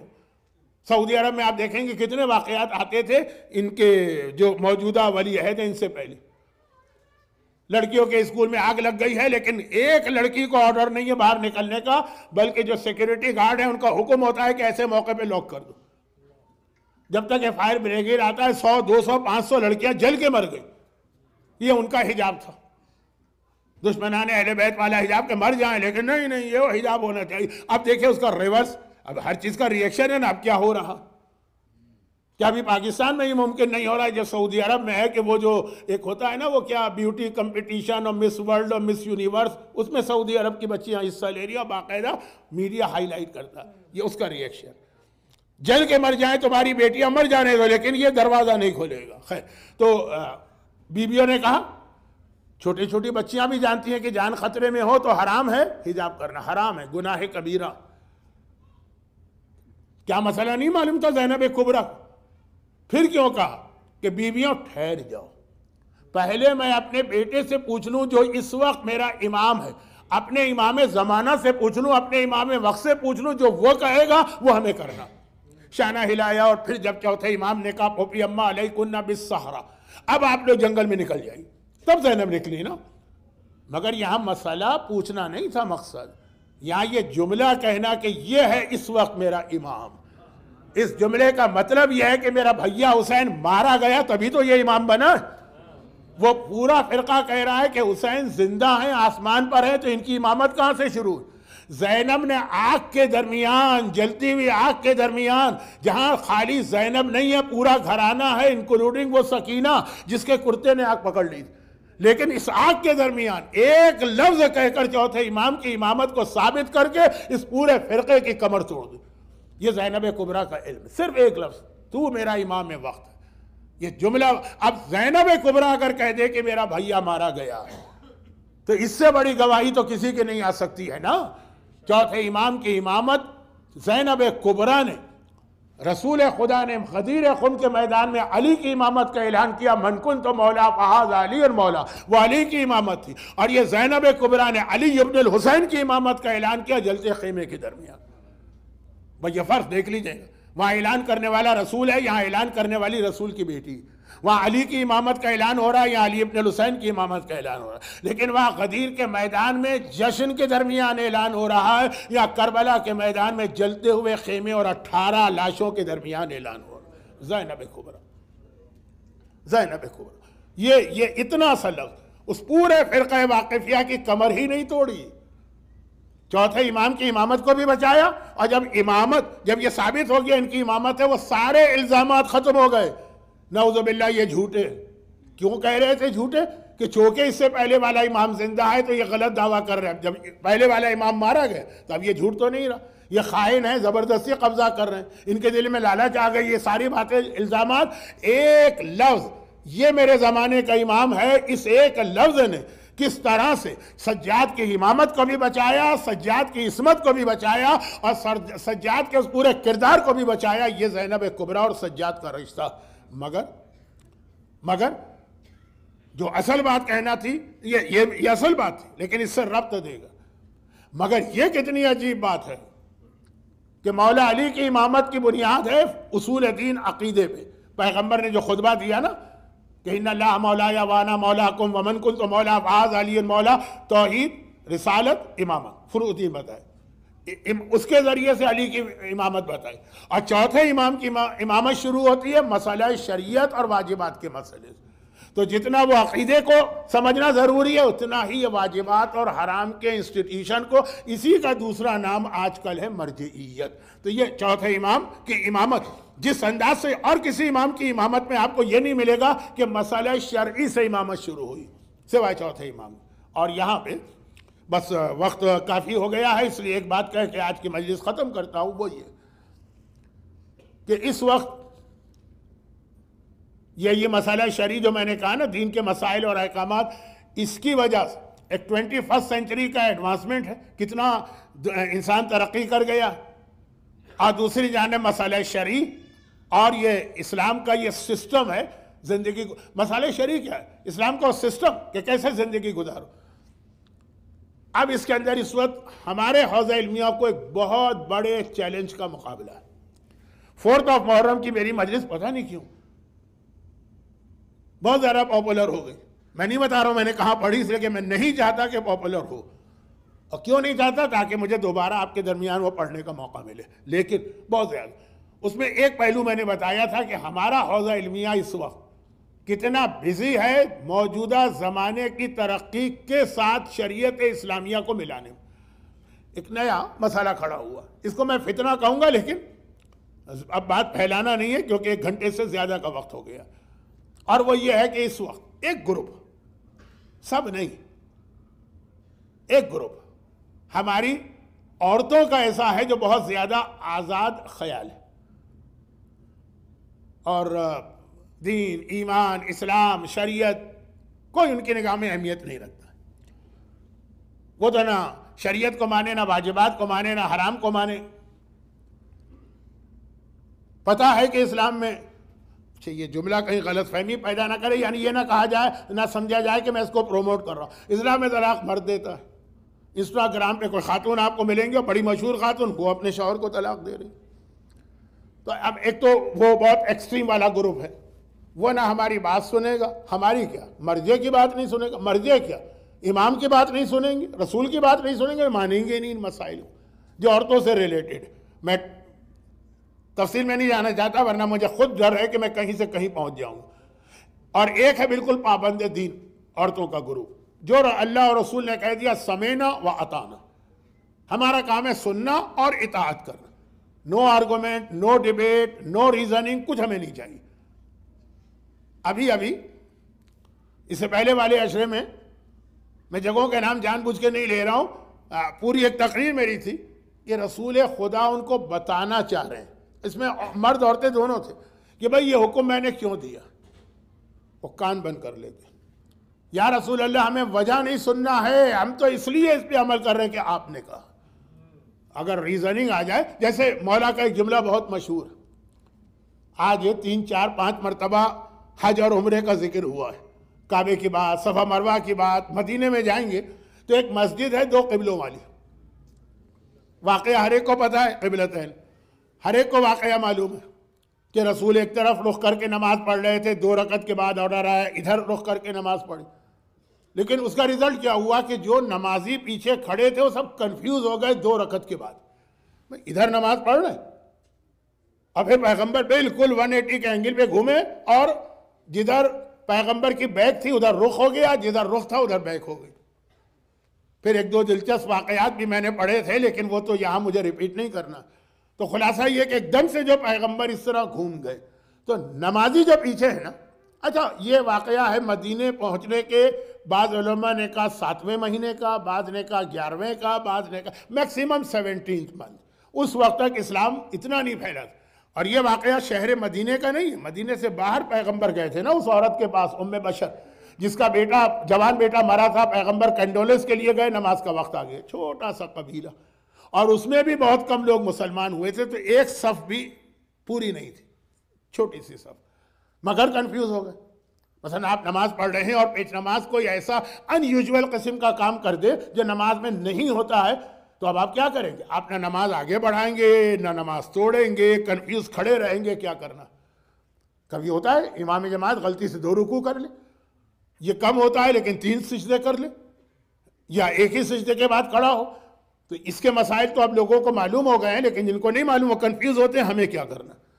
انہوں نے 3 سجدے کیے تو ہم بھی 3 کریں یا نہیں؟ ہم رک جائیں اور انتظار کریں کہ یہ اپنا غلط سجدہ کمپلیٹ کرے. مسجدوں میں یہ بہت ہوتا، تو وہاں تو اس سے بھی زیادہ تھا. ابھی نیا نیا اسلام آیا ہے، نماز کے مسئلے لوگوں کو نہیں معلوم، یہ رسول کو کیا ہو گیا. سب اسی طرح کھڑے رہے جو پرانی ڈائریکشن. صرف مولا جو تھے، پیغمبر مڑے تو مولا بھی مڑ گئے. اسی لیے مولا کا ایک لقب ہے المصلی الی القبلتین، کائنات کا واحد آدمی جس نے ایک نماز رسول کے پیچھے 2 قبلوں کی جانب پڑھی، صرف علی. تو بعد میں کسی نے پوچھا تھا مولا سے کہ یا امیر المومنین، اچھا اس وقت یہ لفظ تو استعمال نہیں ہوا تھا، یہ تو غدیر خم کے بعد آیا، یا ابا الحسن. یہ سارے جو مسلمان 8 10 6 جتنے بھی اس صف میں تھے وہ سب کنفیوز کھڑے رہے. تو آپ کیوں نہیں کنفیوز ہوئے اور آپ نے کیوں رخ بدلا؟ مولا کا ایک جواب تھا جو الفاظ میرے. مولا نے کہا کہ میرا کوئی تعلق قبلے سے نہیں تھا، ادھر ہے کہ ادھر. میں تو صرف اپنے رسول کو دیکھتا تھا، جدھر رسول کا رخ ہے مجھے ادھر ہی رخ کرنا ہے. وہ ادھر ہیں تو میں ادھر کھڑا ہوں گا، وہ ادھر ہے تو میں ادھر کھڑا ہوں گا. دیکھیں یہ وہ جذبہ ہے جو ہر مومن میں چاہیے کہ رسول کا کیا حکم. بس تو ہیں واقعات تاریخ میں بہت سارے پیغمبر کے زمانے کہ بھائی وہ شراب جو حرام کی گئی تو اس کا ریزن یہ کان بند کر دی. یا رسول اللہ، ریزن نہیں سننا. اگر ریزن سننے کے بعد ہم نے شراب چھوڑ دی تو وہ تو اس ریزن کی وجہ سے چھوڑی ہے نا. جو آج لاسٹ ویک BBC میں آرٹیکل چھپا کہ دنیا اس وقت شراب چھوڑ رہی ہے تو اس کا سبسٹیٹیوٹ کیا بنایا جا رہا ہے. کیوں؟ اس لیے کہ اس کی خرابیاں سامنے آئی، لیور فیلئر کے اتنے کیس سامنے آئے. تو وجہ بتا دیں گے تو ایک نان مسلم بھی اس پہ عمل کرے گا. مسلمانوں نے کہا نہیں، ہمیں نہیں سننا، ہمیں تو صرف یہ دیکھنا ہے آپ نے کہا بس دیٹس انف. اچھا یہ 2 گروپ ہو گئے. ایک بیچ میں ہوتا ہے، وہ یہ ہوتا ہے کہ دونوں کشتیوں میں پیر رکھنا چاہتا ہے، پیغمبر کی مخالفت بھی نہیں کرنا چاہتا، اور یہ ہے کہ جو اس کو آزادی چاہیے یا کچھ چیزیں جن میں وہ سیٹسفائی نہیں، اس میں وہ اپنی بات بھی چلانا چاہتا. تو ان لوگوں نے آج کل حوزہ علمیہ کو بہت بیزی کر دیا. ایک الگ ریسرچ جاری ہے، اس کی ایک ایگزامپل آج دیتا ہوں، باقی شاید کچھ باتیں کیونکہ چوتھے امام کے حوالے سے مسائل شرعی کی اہمیت ابھی مزید آئی. اور جہاں مسئلہ شرعی کی اہمیت آئے گی وہاں مرجعیت خود بخود آپ کو قبول کرنا پڑے گی. کہ جب یہ ہے نا کہ ہر چیز میں دیکھو اللہ کا حکم کیا، تو اگلا سوال ہوگا یہ ہم کو ملے گا کہاں سے اللہ کا حکم؟ ہم تو آسمان پہ جانے سے رہے سدرۃ المنتہا میں کہ وہاں سے لے کے آئیں. ہمارے پاس تو جبرائیل نازل نہیں ہوتے، ہمارے پاس تو ایک ہی فرشتہ آتا ہے ملک الموت. تو نہیں تو پھر یہ کہ ہمیں کہاں سے ملے؟ پھر خود بخود ماننا پڑے گا کہ مرجع. تو یہ 2 چیزیں انٹر کنیکٹڈ ہیں. یہ جو بیچ والا گروپ ہے، نہ رسول کی مخالفت کرنا کھلم کھلا، جنت تو یہی دلوائیں گے نا، شفاعت تو یہی کریں گے نا، قبر کے عذاب سے تو یہی بچائیں گے، تو ان کو چھوڑنا بھی نہیں. اور وہ جو جن چیزوں پہ سیٹسفائی نہیں، تو اس میں ایک مسئلہ آج کل یہ بنا، ایسے یہ تقریباً 15 مسئلے. ایک مسئلہ یہ بنا کہ بہت سی لڑکیاں یا عورتیں آپریشن کرا کے مرد بن رہی ہیں. اچھا ایک تو وہ آپریشن ہوتا ہے جو میڈیکلی ضروری ہوتا ہے، اور ایک ہے کہ نہیں وہ بائی چوائس نہیں ہے لیکن بننا. کیوں؟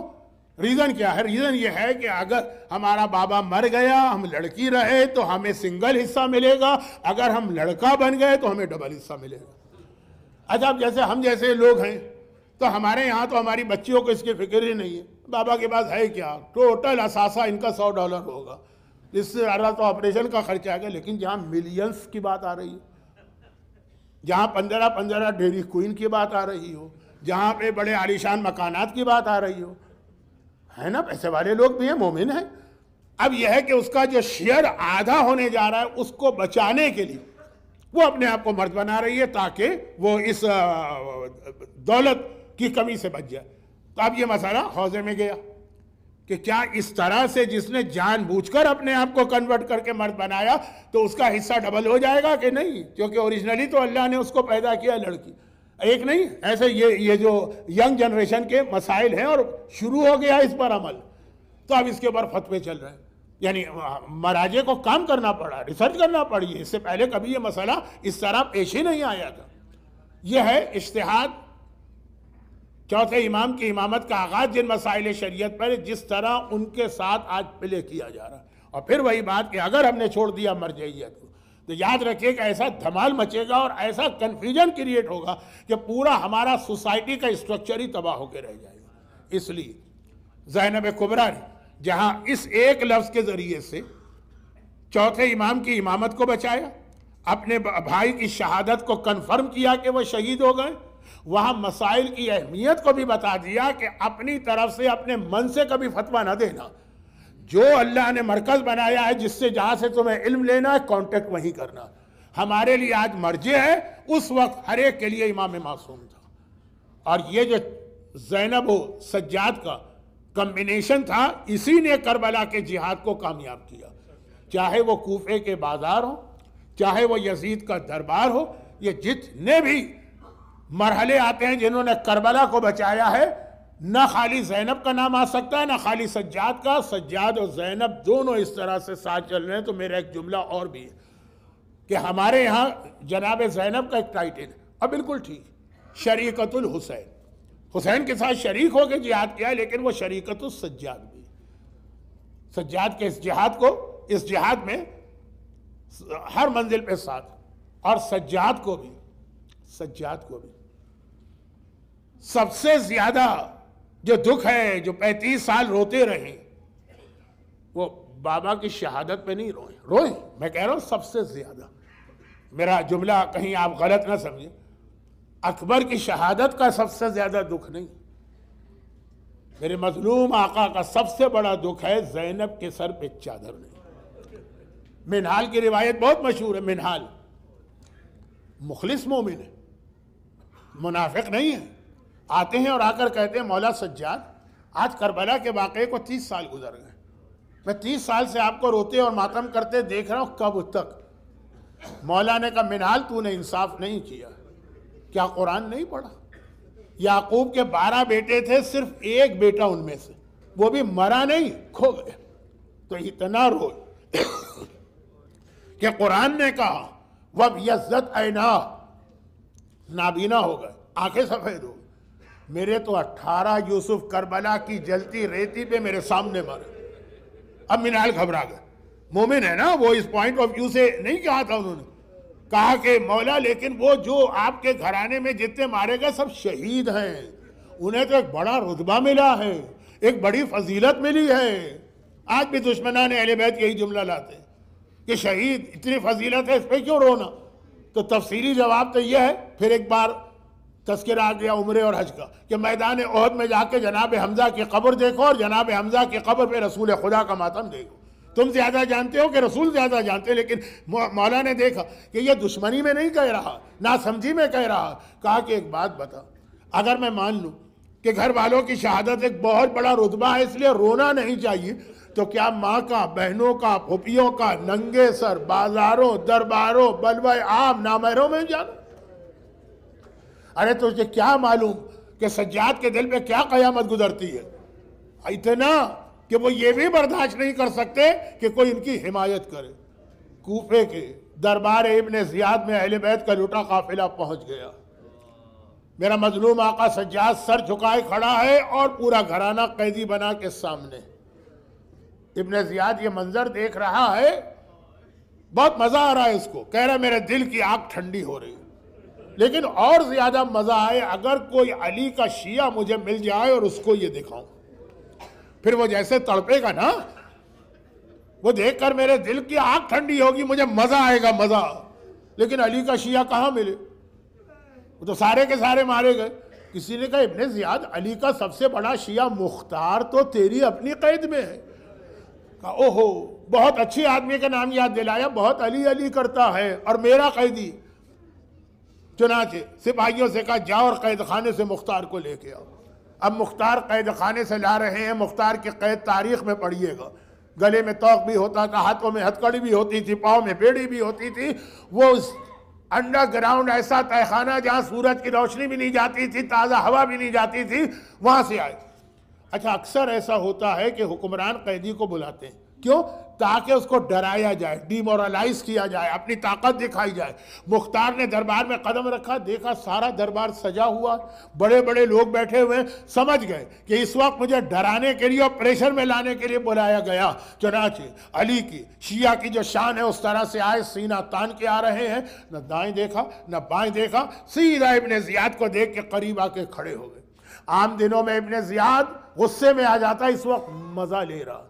کہا مختار تم اتنی عمر کے ہو گئے اور تمہیں یہ بھی نہیں پتا کہ دربار کے کچھ پروٹوکول، ایٹیکیٹس اور آداب ہوتے ہیں. حاکم کے سامنے جاتے ہیں تو اس کو پہلے سلام کرتے ہیں. مختار نے کہا تو نے بالکل ٹھیک کہا، حاکم کے سامنے جاؤں گا تو سلام کروں گا، لیکن میں تجھے اپنا حاکم مانتا ہی نہیں ہوں. ابن زیاد عام دنوں میں پھر غصہ آ جاتا لیکن مزہ لے رہا. کہا اچھا میں تیرا حاکم نہیں تو بتا تیرا حاکم کون ہے؟ کہا میرا حاکم مدینے میں بیٹھنے والا میرا مظلوم آقا حسین ہے. بس ایک مرتبہ ابن زیاد نے سنا. میں نے کہا نا عام حالات ہوتے تھے، یہ جملہ بھی اس کو غصے میں لے آتا. حسین کا نام سنا؟ کہا اچھا بڑی محبت ہے حسین سے، آقا مانتا ہے حسین کو. یہ بتا اگر حسین آ جائیں تو زیارت کرے گا؟ مختار نے کہا حسین آ ہی نہیں سکتے، ہم نے خط لکھ دیا تھا مولا مسلم ابن عقیل مارے گئے ہیں، اب آپ کوفے نہ آئیے. ابن زیاد نے کہا تو سن، تیرا مولا کوفے میں آ گیا ہے اور میرا مہمان ہے اور میری مرضی ہے کہ جس سے چاہے ملاقات کرو اور جس سے چاہے ملاقات نہ کرو. مختار کو یقین نہیں آ رہا، ہو نہیں سکتا، لیکن جتنے کانفیڈنس سے ابن زیاد کہہ رہا تو یقین کرنے کو بھی دل چاہتا. کہا کہ اے ابن زیاد واقعاً اگر میرا مولا آ گیا، سارا کوفہ جانتا میں نے آج تک کسی کے آگے ہاتھ نہیں جوڑے، لیکن اگر میرا مولا آ گیا ہے تو ہاتھ جوڑ کے ریکویسٹ کرتا ہوں ایک بار مجھے مولا کی زیارت کرا دے. چاہے دور سے زیارت کرا دے لیکن زیارت کرا دے. زیارت کے لیے آپ ہی نہیں تڑپتے، مختار بھی تڑپ رہے آپ سے زیادہ. ایک بار ابن زیاد کہتا اتنا مت گھبرا، میں تیری خواہش پوری کرتا ہوں، لے تیار ہو جا اپنے آقا کی زیارت کے لیے. اب مختار کبھی ادھر دیکھیں کہ رائٹ سائڈ سے آئیں گے، کبھی لیفٹ سائڈ کے دروازے دیکھیں، لیکن عجیب منظر دیکھا کہ ابن زیاد نے ایک سپاہی کو اشارہ کیا، وہ آگے بڑھا. ابن زیاد کے تخت کے نیچے ایک تشت رکھا ہوا تھا، اس تشت کو باہر نکالتا اور اس تشت پہ کپڑا پڑا ہوا ہے جو عام طریقہ ہوتا. مختار حیران، میرا آقا ادھر سے آئے گا ادھر سے آئے گا، یہ ابن زیاد کا کیا کر رہا؟ ایک مرتبہ گھبرا کے کہا یہ کیا ہے؟ کہا دیکھ تیری خواہش پوری ہے. غلام کو حکم دیا، غلام نے ایک مرتبہ کپڑا ہٹایا. ہائے، مختار کے نگاہوں کے سامنے میرے مظلوم آقا کا کٹا ہوا سر نظر آ رہا. اگر آپ کی نگاہ آقا حسین کے کٹے سر پہ پڑتی تو آپ کی کیا حالت ہوتی؟ وہ مختار نے دیکھا، ایک مرتبہ جوش میں آئے، ہاتھوں کو جھٹکا دیا، وہ لوہے کی ہتھکڑی ٹوٹ گئی. ایک سپاہی کی سے تلوار چھینی اور تلوار چلانا چاہتے ہیں کہ کان میں میرے مظلوم آقا سجاد کی آواز آئی، مختار انا علی ابن الحسین، میں اس وقت تیرا امام ہوں، خبردار تلوار نہ چلانا بلکہ نگاہیں نیچی کر کے کھڑے ہو جانا، کیونکہ محمد کی نواسیاں، علی اور فاطمہ کی بیٹیاں، میری پھوپھیاں زینب کلثوم تیرے پیچھے بے مقنا و چادر کے کھڑی ہیں. ارے تیری نگاہ زینب کلثوم کے کھلے بالوں پر نہ پڑے. اجرکم اللہ، اجرکم اللہ. پروردگارہ اس مجلس اعزا میں موجود جن مومنین و مومنات نے گریہ کیا، ان کے گریہ کا واسطہ ان کو، ان کے گھروں کو، ان کے گھر والوں کو، ان کی اولادوں کو، ان کے کاروبار کو، ان کے رزق ذرائع کو ہر آفت و پریشانی سے محفوظ فرما. خداوندہ یہ مظلوم آقا کی صف اعزا ہے، اس پہ جس جس نے گریہ کیا ہے اس کی تمام حاجتیں پوری فرما. ہمارے تمام مرحومین کی مغفرت فرما، بیماروں کو شفاء کاملہ عطا فرما. خداوندہ دنیا میں آج بھی جہاں جہاں جس مظلوم پہ ظلم ہو رہا ہے اس کی جان، مال، عزت اور آبرو کی حفاظت فرما، اور ہمیشہ ہمیشہ ظلم کے خاتمے اور آقا حسین کے خون کا انتقام لینے کے لیے اپنی آخری حجت امام زمانہ کے ظہور میں تعجیل فرما. ربنا تقبل منا انک انت السمیع العلیم.